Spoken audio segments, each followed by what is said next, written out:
Let's take an average consumer. She will have a Samsung phone, drive a Hyundai car, watch Amazon Prime on a Sony TV, and maybe take a break and have a Cadbury chocolate. If we are increasingly consuming brands that are global, then why are we restricting ourselves to only investing in the local markets?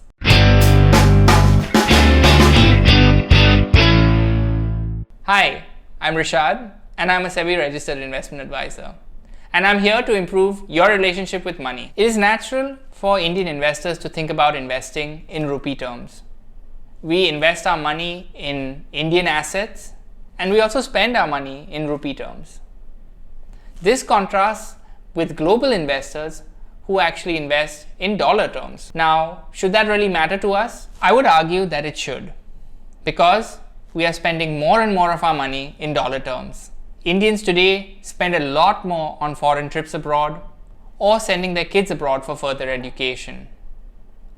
And even if we can't afford that, the latest Google Pixel or Apple iPhone is priced in dollars before being converted to rupees. The rupee has a tendency to get weaker over time because we have a higher inflation than a country like the USA. This means that things we buy in dollars get more and more expensive over time. When I went to college over a decade ago in the US, the dollar cost 45 rupees.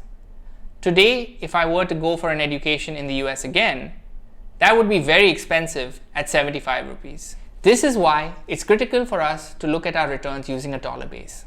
If, for example, an investment we had made goes up by 5% in rupee terms, but the currency has fallen by the same amount, we will be back to square one. We love to think that Indian markets are the best performing around the world. The Sensex has given about 7.5% returns over the last decade.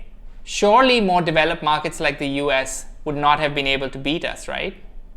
How do you think they did? Let's convert the Sensex to dollar terms. The DOLX is the dollar-based return of the Sensex. The DOLX has given roughly 2.5% per year in the last 10 years.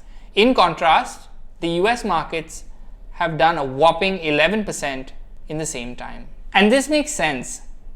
The US markets have companies like Tesla, Apple, Google, Netflix, Facebook, Coca-Cola, Nike, and these companies have given phenomenal returns to investors over the last decade. This is not to say that that performance will be repeated, and definitely don't treat this as an investment recommendation to go and buy those companies.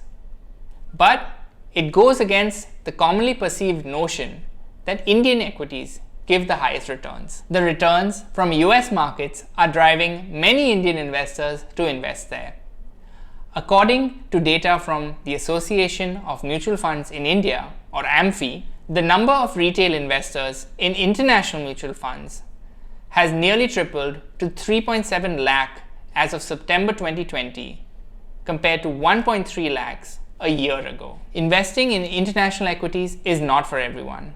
You must understand that there is still risk because it is equities. In fact, after a 10-year bull market in US stocks, it could be argued that it's time to be more cautious and invest in other countries. Now that you're armed with information on international equities and the benefits and risks they have, let me know what you think of them in the comments below. Thank you for staying till the end of this video.